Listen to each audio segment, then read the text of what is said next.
Welcome to lesson 2 of Magical Academic Writing, the academic writing process, problem, and solution. Today we're going to talk about the process problem. This is really important for us to establish before we start digging into the nuts and bolts of our note-taking magic. This lesson will establish the underlying structure of the entire course and the reasoning behind why we approach it this way. This is the overall process of work. And this is only one approach to academic writing, but it's the process that works for me. But as with all of the lessons within this course, I'm going to say the same thing to you every time. There's no 100% right way of doing things. So take this lesson, take what works for you, throw away what doesn't. If the whole thing works for you, fabulous. If there are things you want to change it. Make the process your own. But the most important thing is to document everything that you do put into a process and follow it and test it and make sure it works for you. So, what are our goals today? Our goals today are to address the problem and the solution that we talked about in lesson 1. So, the problem we established for lesson 2 is that we don't even know where to start. And the solution is we have a new model for approaching academic writing. The goals for this lesson, and I have actually written them out in the graph, so I'm sorry for reading them to you, but I thought it was really important that you have these lesson goals at the beginning of every lesson so you know exactly what you're going to take out of it. So, this lesson outlines the process of academic writing, the overarching structure of how you would approach it. It outlines how it differs from other types of writing and what makes academic writing unique. This lesson presents a process methodology for approaching your thesis, dissertation, or journal article. And by the end of this lesson, you will not only have a deeper understanding into why academic writing is so challenging, but you will also have a very clear picture of how to change your approach to your academic writing and how to establish an approach that will enable you to complete work towards your goal every day with less stress and less confusion. So, let's start by facing up to the fact that academic writing is unique. As a creative writer and longtime business process engineer, it took me far too long to recognize and address the fact that, in my opinion, academic writing differs from creative writing in one major way. And that one major way, that one single difference, is the cause of the main problem that we discussed in the introduction, which is I don't know how to start. So the solution is to establish a new approach to academic writing using the method that we will break down in this lesson. So, what is the main difference between creative writing and academic writing? The main difference is that creative writing process can be broken down into a sequential linear process and academic writing cannot. So let's take a look. If we look at creative writing, we see that it basically occurs on a line. And my own personal creative process is fixed and repeatable. I have a sequential linear process that I follow for every single novel that I write. So it begins with the outline, and then I move on to any required research, including character development and all of the notes that you take prior to writing. I continue on and I write a first draft, which I write straight through without stopping. I move on to editing, which is several drafts usually. And then the last step is polishing. So that's copy line edits and proofreading. Now, granted that this is not the process for all creative writers, but it is the process that works for me. And it's a process that only works in creative writing. Because in creative writing, it's possible to know exactly what you are going to write, if not exactly the way in which you write it. And in creative writing, once you begin, the majority of what you write comes directly from your imagination, not from your research. Now, it's true that the characters always intervene and shake things up a little, They may cause a writer to veer away from the outline and maybe even cause some trouble in the first draft. But that's easily addressed by simply returning to one of the stages within my linear practice and start over. So I would just go back to the beginning or the stage that I need and then follow that linear process all over again without veering away from the steps that will take me to the top and to a publishable novel. That's very different from academic writing. So let's talk about that. Let's talk about the problem. Many, if not all, academic writing courses and books try to steer a student towards a fixed linear process of creation, just like we see in the creative writing slide. And your supervisors are probably subtly pushing you in that direction as well. The common advice is to start with a literature review. So you go ahead and you read lots and lots of books, you make some notes, and perhaps you establish a question, and then you write your first draft, and then you will edit, and then you will polish at the end. That sounds sensible in theory, but that doesn't work in practice. And I think that the reason why it doesn't work, but your supervisors and other people are still trying to steer you towards it, is because most academics don't analyze their writing process in any depth. Most academics just know how to do it. They've been doing it for a really long time. It feels like they have always known how to do it, and so they don't examine it. But the thing is, they haven't always known. They muddled through it in the beginning, just like you and I are doing now. But they've forgotten. And now they don't know what they know now. So I would say that for most academics, their writing process is extremely personal. And they can't explain it to you because they've never taken a really deep look at exactly what they're doing. But I have spent years of my life thinking about creating, deploying, and refining process. It's a habit of mine to not just do something, but to always ask, why am I doing this? And then create a process to follow if and when I do it again. The point being that you don't have to muddle through creating your own academic writing process. Rome Research and I are here to help you. So, what I'm going to show you now is meant to be the foundation to support your process. It may work for you as presented, like I said, and if it does, great. And it's worked for most people who've taken the course. But if it doesn't, then just use it and build on it. Keep what you like, throw away what you don't, but make sure you, excuse me, make sure you document absolutely everything. So, back to the problem. Um, does this sound familiar, this process? Oh, I have an idea. Oh, wait, I don't know enough to finish writing about this idea. Um, oh, I've lost my reference here and I don't know what to read next. Oh, wait, now I've read this, that idea in that section I was going to write doesn't even work anymore. All of that was basically my process for the first year as I grappled with what it meant to switch from creative writing to academic writing. You've probably tried this process, just like I've just described, and it's not working for you either. You may find that you need to stop reading to write out an idea. You need to stop in the middle of writing something so that you can read and research before you can complete an idea. You may need to clean up your bibliography before you can reference properly. You might be in the middle of writing in one direction and uncover something in your reading that makes the entire premise of the research that you were doing at the current time null and void. So, when all of that above happens, you might feel as I did, as though you were doing something wrong. You might feel like you're always going backwards. You might feel as I did that you're just bad at this whole academic writing thing. But the good news is you are not wrong. Your process is wrong. So,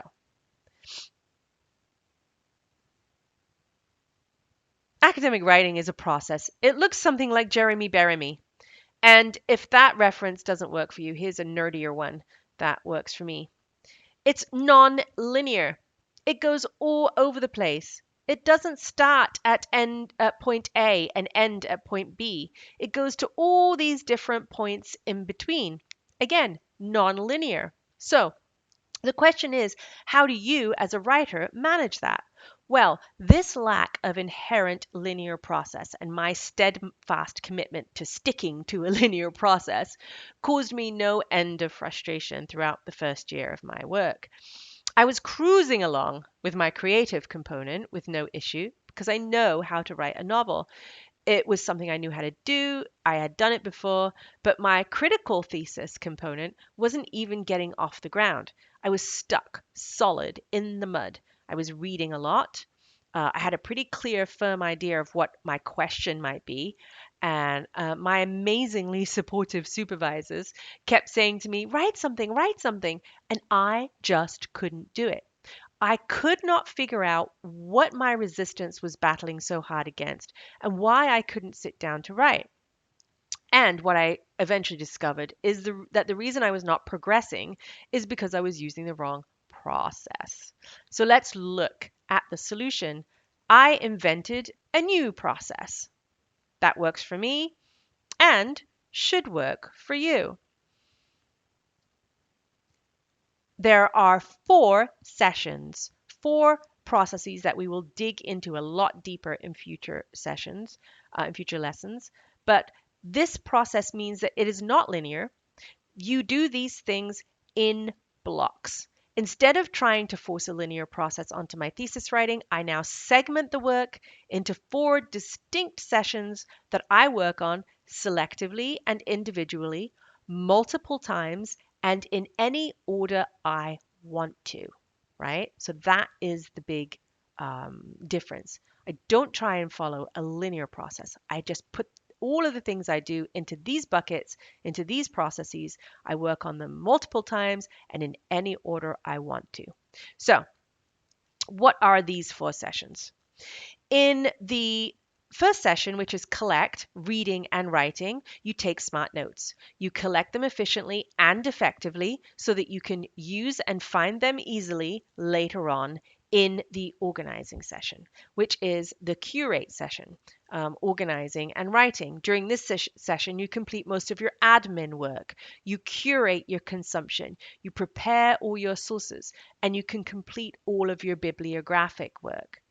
In the synthesizing session, which is my favorite one, this is where you process your notes. You dig for gold and you give your notes time traveling, connective superpowers.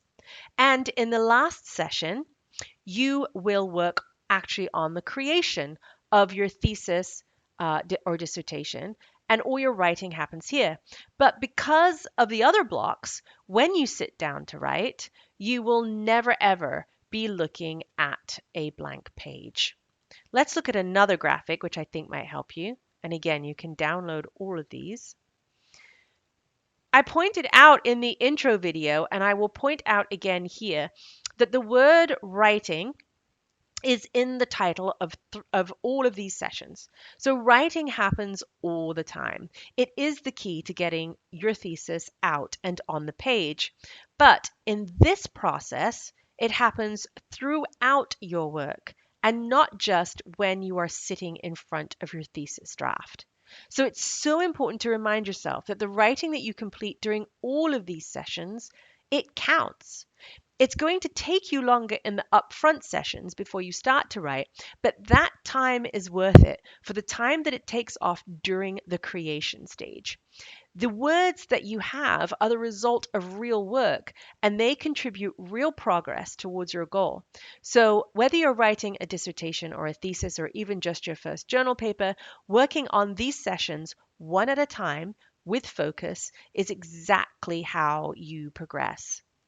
So the most important atomic component of any academic work is the SMART note. The SMART note is the building block, and the note exists outside of your draft, before, during, and after it's written. Taking SMART notes is the most important step you take towards completion. So don't dismiss it as not writing or not progressing.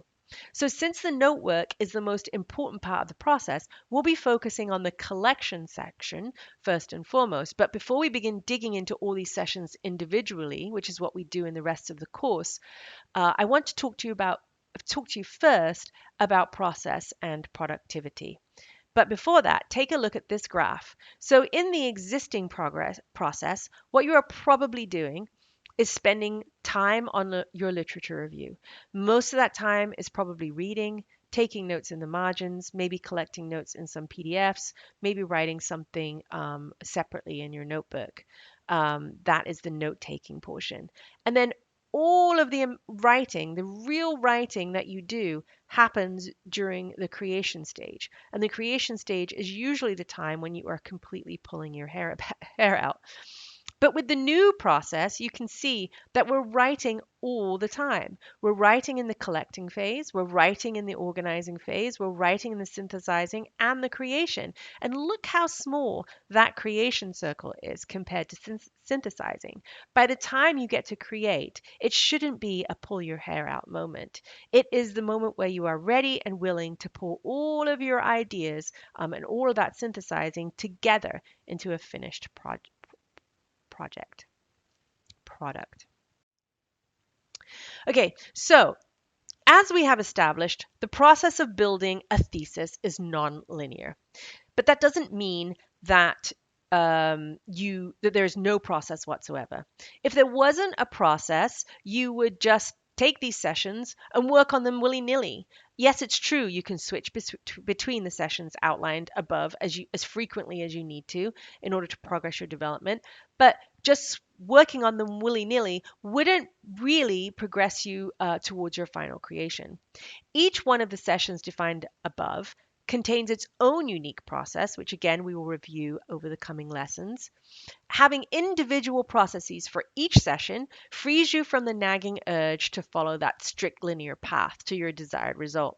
However, we also need these higher level guidelines to govern the general use of these sessions.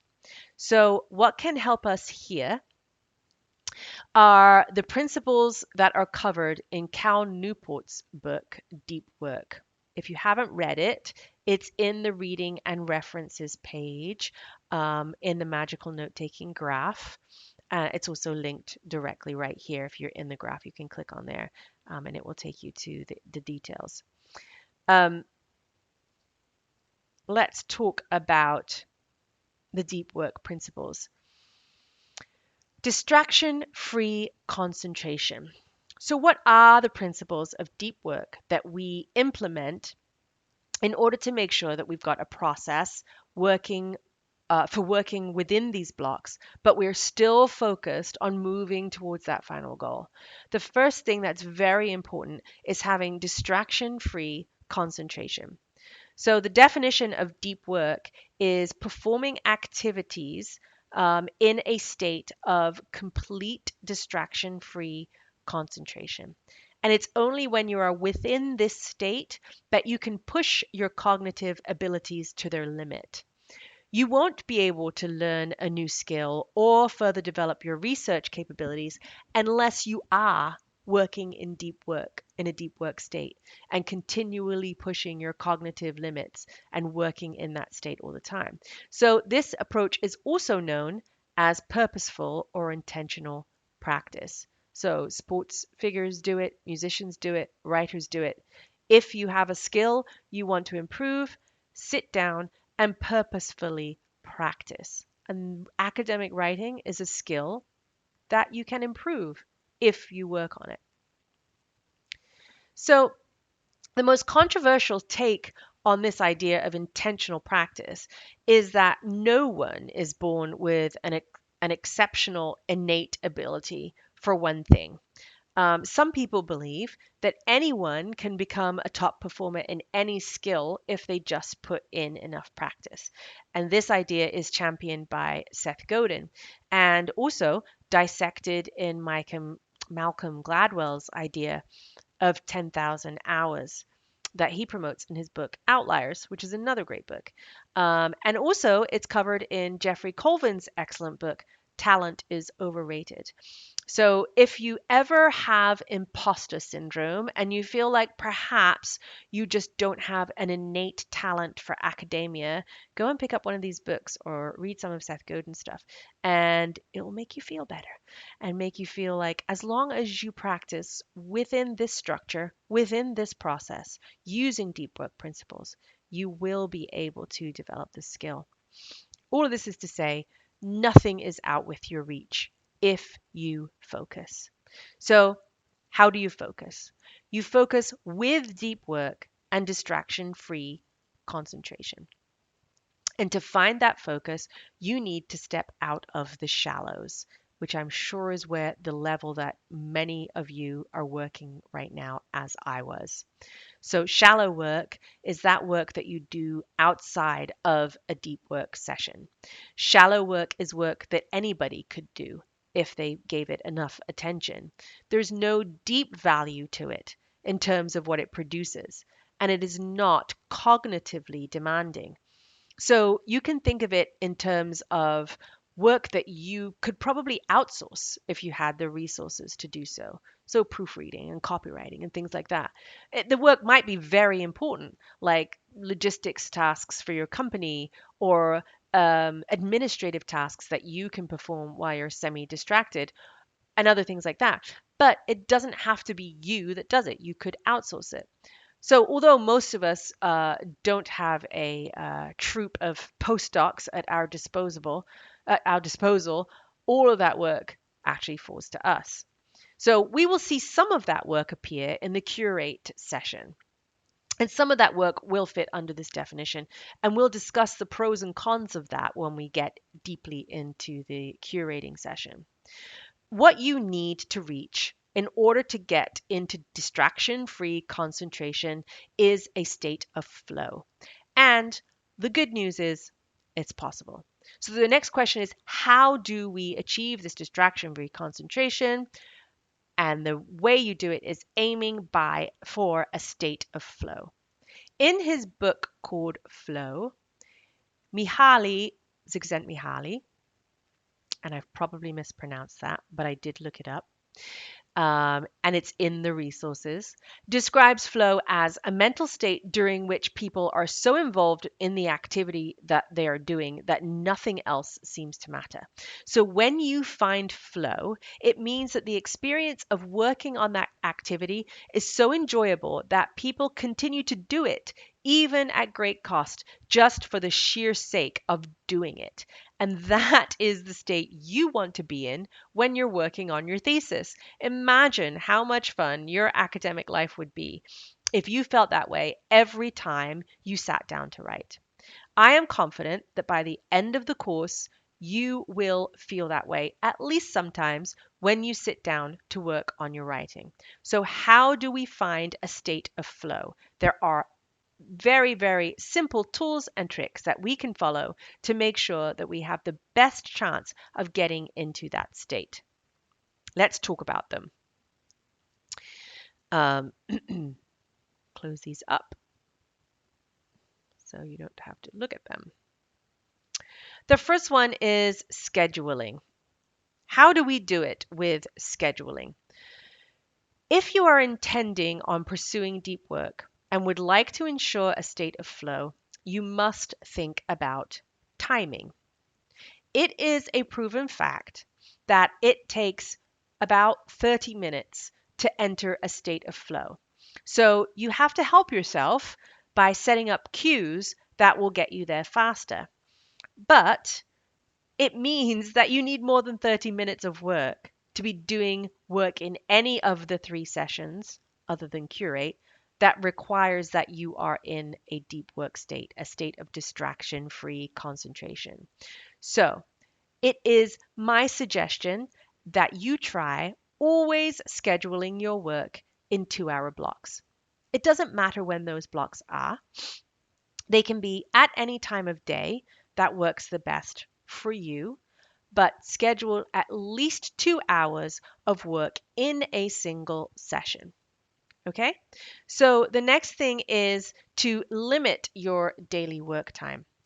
Something very important that Cal Newport says about deep work, and I think this probably goes against all academic principles, but I've used Newport's deep work in the corporate environment when running my own business and when writing a novel, and what he says is actually true in every one of those individual use cases. Newport claims that the average person cannot be truly effective in deep work if you work for more than 4 hours a day, 5 days a week. It's just too cognitively demanding. And that sounds super counterproductive because people love to be busy, right?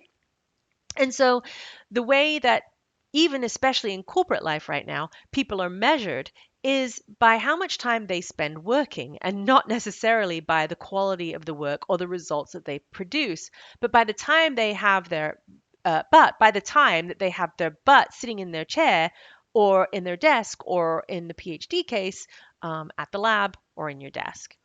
So, using spent time as an indicator of being a good worker is counterproductive. If you are focused only on the quantity of time you spend and not the quality, you will never get to any deep and valuable work. So, I know that many of you are feeling a huge amount of resistance right now at this suggestion, but I would ask you to try it before you knock it. 4 hours a day of deep work achieved within a flow state is more valuable than sitting in front of your computer for 10 hours a day fiddling around with your bibliography. Spend 4 hours a day in two-hour deep work sessions. Now, remember, this is only the deep work that you're doing within these sessions. You still have plenty of shallow work to do to fill up every extra available hour that you have. If you do feel that you've done your 4 hours and that you have the cognitive ability to push this into an additional deep work practice session, or if you feel like you can run 2 sessions together after you've practiced this for a while, that's certainly up to you. But I have found out through my own experimentation, time and time again, that I produce more quality results when I strongly follow this rule. So let's talk about routine. A strong routine can help cue your body and mind that you are about to attempt a flow state, and this can make sure that you will get there faster. And all of these cues that we're going to go over will help trigger that flow state if you follow the same routine every time. So let's talk about time blocking. I would schedule I'm just going to close that because I'm going to talk about that in a minute. I would schedule your 2 slots at the same time every day and take advantage of those times that you are most productive. I find that I get more done if I start my first block as soon as I get up in the morning before I do anything else. And then I always have a boost after lunch and a walk. I know that from years of creative writing that those are my 2 hour blocks. So if you don't know when your most productive times are, start keeping a journal on your daily notes page and tag the times when you had the most focus and energy as you keep track for the week. I made a little video, I've snuck it in here, called the time audit video. And it is an exercise that actually I give to most of my entrepreneurial coaching clients to kind of learn about how they can audit, manage, and budget their time. It might be helpful to some of you. I have a little bonus video in YouTube, and the link is right there if you click through on time audit. So have a process for scheduling the what of your deep work sessions well ahead of time. You don't want to waste the first 10 minutes of the session trying to figure out what you do.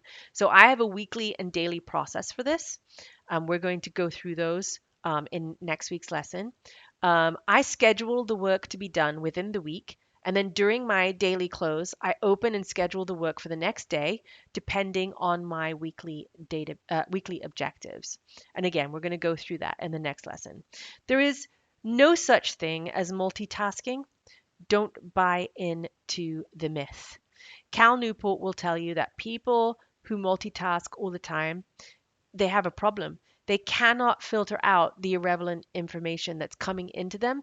And so they just work in a state of constant distraction, which will never, ever get you into a deep workflow. Place is important to your routine. The same place every day works. So I don't sit at my desk ever unless I am sitting down to do deep work. All of the other work I do, I sit on the couch or I sit at the kitchen table. It's a gentle, subtle message to my brain that I am about to get serious. It doesn't mean you have to have a single place. You can have multiple places that will trigger that for you. It could be a certain table at a coffee shop, or I have a specific desk in the postgraduate suite at the library. Just make sure that when you use the spaces that you choose, you use them exclusively for deep work sessions. And then as soon as you sit down in that place, it's easier to get into flow. Your senses are important. So I would try and add music or scent, uh, some kind of sound to prompt that deep work session for you. For me, it's the Focus FM application I use. I use the propeller drones. They always get me into flow. But you can try binaural beats. You can try coffee shop sounds. You can try music if music works for you. Music with words doesn't work for me. And also, you can have a specific scent of incense or a specific candle that you burn every time you sit down to work on your deep blocks. So, adding routine is very, very helpful. The last thing I want to talk about is how to keep your focus. And the first thing is stay in your sessions. Don't jump around between deep block sessions. Once you have a session scheduled, stick to the work that is involved in that session and run it until the 2 hours are up, even if you don't find flow. So, even if you don't get into a flow state, only do the work that is designated in that session. And again, we're going to review what that work is as we move forward into the processes. This may not apply to you, but I found, and I think you should pay attention to this, that it's not just switching sessions sometimes that throws me out of flow. Sometimes it's also switching the types of sessions that pull me away from my focus. I found that I'm fine with switching between collect and curate sessions during one day, but I can't switch away from a synthesizing or a writing session during one day. So on the days that I am synthesizing, I only synthesize. I do 2 sessions of deep work synthesizing. And on the days that I'm writing, I only do that. I only do writing. I find that the momentum that you get from flow carries itself a little bit further when you do those two, which are really deeply cognitive sessions, only those type of session on the same day. But play around with it. It may not work for you. Something else may work for you. Play around with it and find out what does. Block everything, every single distraction. So use an app like Focus or Concentrate to block distracting apps and sites on your computer. Either use a blocker app on your phone as well, or even better, leave your phone in another room while you're in a deep work session. Don't let anything distract you. Help yourself as much as you can. And you're going to be resistant to this. You will definitely resist going and sitting down at your desk when you know that you've blocked everything on your computer and there is no way for you to switch over to Facebook and that you've left your phone in the other room. But once you get past that resistance and you start doing that regularly, you will really notice the difference of how you can maintain flow. The second thing is Pomodoro techniques. So we're going to talk about this when we talk about the daily notes page and the daily process further on in the next lesson. But one of the major problems I have is that I often convince myself that unless I have a whole day to work on something, I shouldn't start it. I just won't have enough time. So Pomodoros have proven that belief is a message from my resistance, and it's very false. It is really truly amazing what you can get done in a 25-minute block. And so within my deep work sessions, I use Pomodoro. 4 Pomodoro sessions with breaks fitting in between them fit nicely into a deep work session. So it's easy to keep and retain flow with this. I usually don't take my breaks because that steps me out of flow. I may take a breather, I may move away from my desk and do a couple of sun salutations or something, but I don't go to another app or start to read anything else. I just breathe or do a quick exercise and then come directly back. So I am going to give you a demonstration of how I use deep work and Pomos to get into flow, and I'm going to do that in the next session. Remember again, everything I show you in this course is what works for me. So there may be a different work process that works for you. These are examples for illustration and inspiration. Of course, if all these do work for you, I have all the smart blocks and everything ready for you to just copy and paste. So the other thing to remember is that what works for you or me also changes all the time. One thing that can make me feel very productive one month will not work for me the next month. And the wonderful thing about Roam is the complete flexibility that you have to model a system that works exclusively for you. So if the process stops working, change it. That's all you need to do. Another tip for staying in focus, for me, flow loves company. So I schedule regular sprints on Zoom. I sprint almost, when I'm creative writing, I sprint almost every day with my sprinting partners. And they work really well with the Pomo technique. But writing sprints are something that is very well known and very well tested within the creative writing community, but not so much used in the academic writing community. So, how does it work? Well, you can get a group together of people. It can be friends, it can be strangers, it doesn't matter. Just find somebody who doesn't talk too much. And you can even find someone on Twitter if you search for sprints. There is a PhD sprint that happens and is scheduled, I think, 3 or 4 times a week that I've joined. That's also very inspirational. And then once you have a group together, decide amongst yourselves what you hope to achieve within that specific time block. We always use the 25-minute Pomodoros, and then you sprint together. So you don't speak, you just keep your Zoom window open so you can see everyone else working. It's inspiring, keeps you very focused. Everyone is watching you back. So you need to stay focused and committed to your work. So let's talk about measurement and measuring your progress. The first thing to do, like I said, is commit at the beginning of a session. Commit to yourself what you hope to achieve within that time block. One of the things I discovered that was holding me back with my writing is that in my creative process, in my creative writing process, progress is all about word count.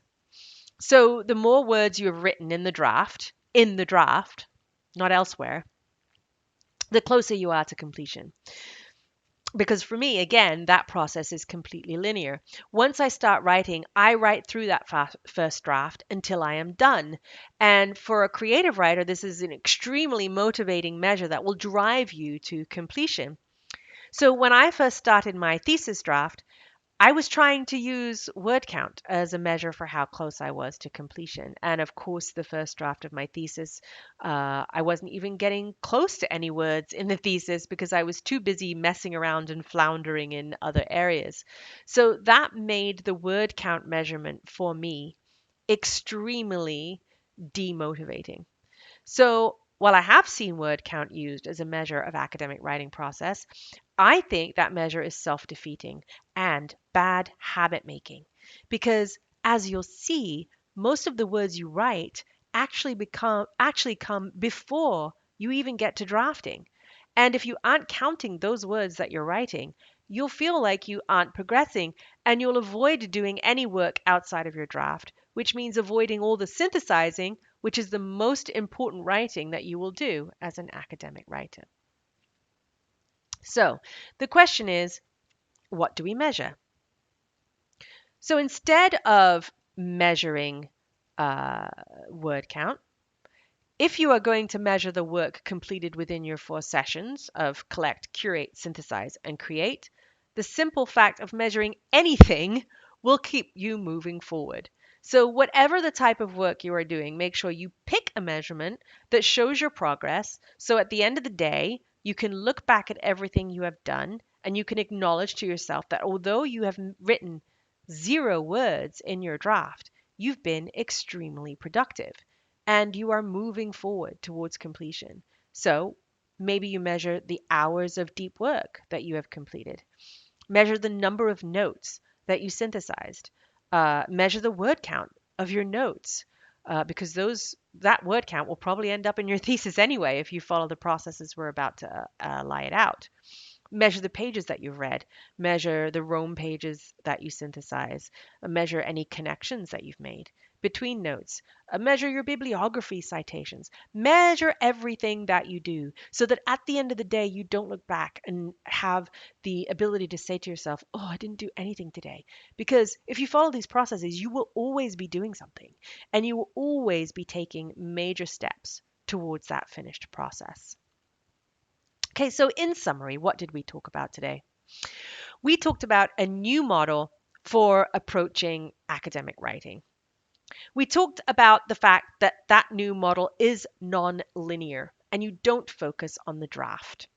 We talked about the fact that you are going to work in sessions, and I'm going to teach you what each one of these sessions contains. You are going to work and collect, curate, synthesize, or create one type of session at a time. And you can mix and match them. You can work on them in any order. It is not linear, it is circular. You can, we talked about how you need to apply a process within each session, and we're going to cover that next. We talked about how to schedule and practice deep work to make sure that when you are working within your session, you're always getting the most out of the work that you are doing. We talked about how that would be easier if you were to schedule 2-hour slots twice a day and no more. We talked about how you could encourage focus by adding a routine to your